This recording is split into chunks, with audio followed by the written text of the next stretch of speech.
Okay, this is for Kostas and Maria, and it's an explanation of what's in the box. And so I'm just going to put everything as I talk about it here, and then I'll set it aside, and I hope that this helps. There are 6 bobbins, and of course the wheel is coming, and this is on the flyer. And this comes apart, unscrew to the right. It's backwards threaded. And they're the bobbins. They've all been tested. I need to test this one yet. Down here, you might or might not need a washer. If you'll know that you do need a washer, if it gets down there and it won't spin very well, but you might need a really, really thin one.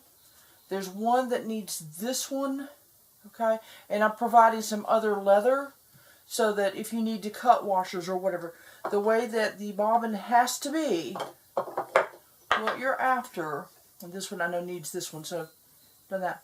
Okay. What you're after is, wait a minute, left, it has to spin freely.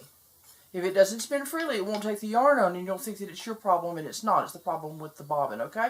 So there's that. And so 6 bobbins, and the flyer goes with the sewing machine. I'm going to do a different video for that. Leather for washers, and a good sturdy pair of bandage scissors. I have 3 pairs of these because I'm a registered nurse. These are for cutting bandages or cutting pants off if you're in an emergency or whatever, but they do a very fine job of cutting leather as well, so those are coming too. I know that a good pair of scissors is a joy in this life, and those are good scissors. Carol has sent some little odds and ends, so you can go through these. Carol had me open her package, so I do this with her permission. The other stuff that she sent me, here's some rug warp, so that you can get going on rugs. Here are some different cordings, so that you can tie up your loom. And my looms, actually my looms, are very, very much like yours. I think that we both are weaving with counterbalance looms. And so I'll make sure that I make a video for us and for others about how to tie those up. Okay, but this is some real good cord that Carol has sent. She also has provided you, where the heck is it? Oh, here, with Kool-Aid. This is Kool-Aid. It's disgusting. People drink it. It's probably pre-sweetened, so wear yourself out. And you can try it. It smells very much like Kool-Aid in my house right now. She sent a bunch, and you can try your hand at dyeing. Or you can drink it.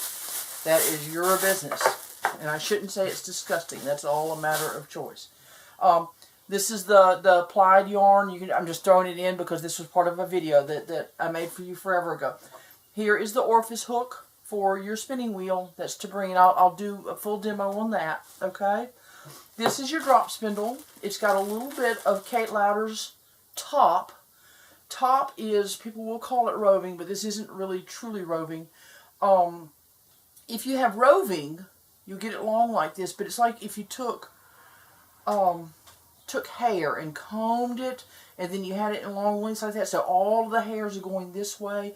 That's roving. Top is where the hairs are not quite that organized. They're not straight, they're not parallel. This is a really good spinning. I've already started this for you, okay?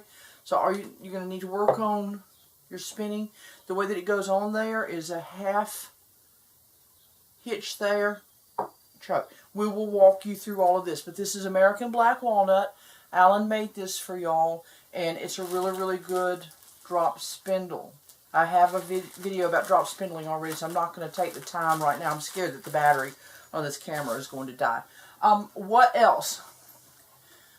I'm going to send you some of this. This is from Lulu Cowell in New York. Lulu supplies me with a lot of fleeces. They're lovely, lovely fleeces.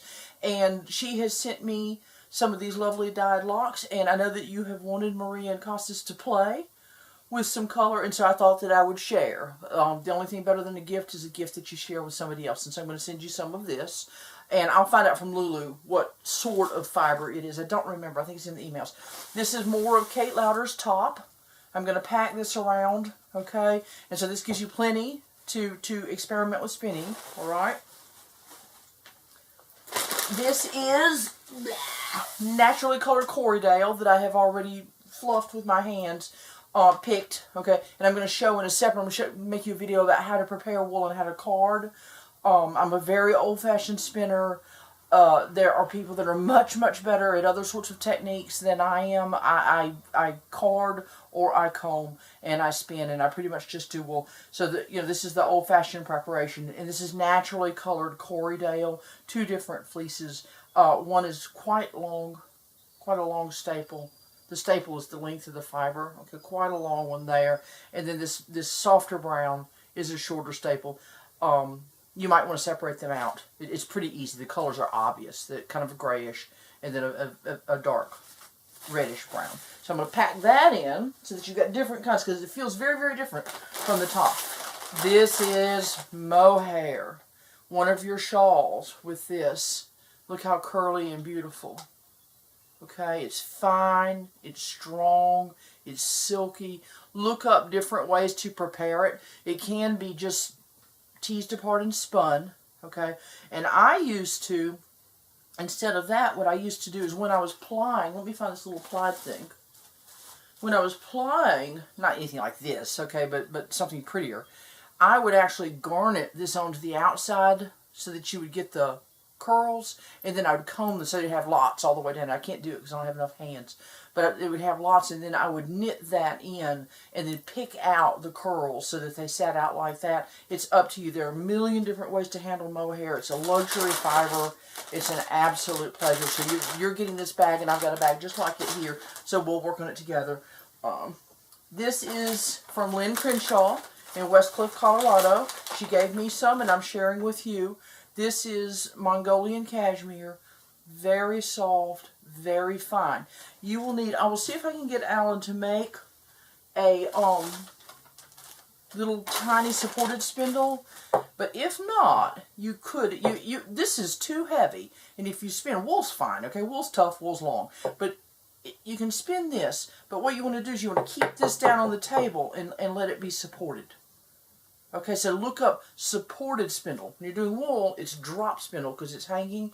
But for something as soft and elegant as this and short, see how short those fibers are? It'll pull it right out of your hands before it has time to spin. So you need to leave it on the table and then spin.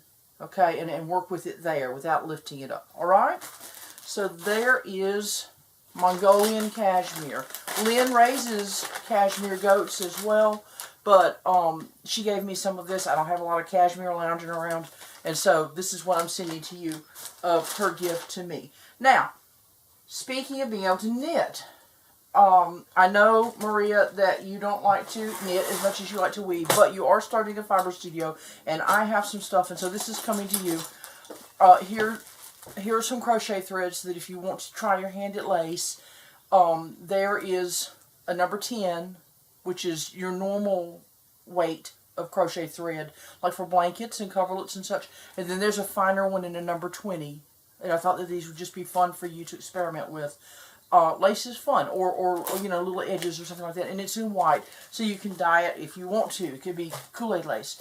Here are crochet hooks, and in all sorts of sizes so that you can use it for your spinning. And there is a lace size one in there as well. Okie dokie. Knitting. I knit with circular needles, and I've started with something like this, and then got these, and then got others. And I thought this would be a very good set. These are interchangeable, so you pick your length. How big a thing are you knitting? Okay. And then you pick your size. What size needles do you need?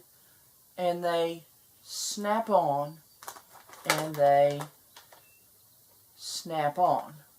Okay? If you need to work with something, I knit almost everything in the round, and we can talk about that. It's called in the round, R-O-U-N-D. And I'm happy to give lessons about that. If you wanted to just knit straight, these little things here go on the ends, and you can use this as a straight needle. Okay, there is a little joiner here, so that if you found that you needed for it to be longer, you can join them together. It's like a toy set for knitting, and it goes up. One of them is broken down here. I can't read the size. My eyes are too old. It's turned the other way. I'm going to leave it. Oh, it's size 5. You can always use a size 6 needle with the other 5 if you need it. But I'm going to leave it there so that you know what it's supposed to be. This little joiner is the only one that I've got. I'll look and see if I can find any more. I've had this set for a long, long time, and it occurred to me that it might be better off with you than it is with me just sitting around unused, because I'm using other circular needles. I use circular needles all the time to make my hats and sweaters and that kind of thing. However, what I cannot do very effectively is decrease with the circular needles. I like the double pointed needles for that. And these are lightweight bamboo double pointed needles in all kinds of sizes. And so I'm going to put this in as well. You can always block the end off if you need to with a cork or wrap, rubber band, wrap some yarn or whatever. And these help with decreases like on the tops of hats, and also could be used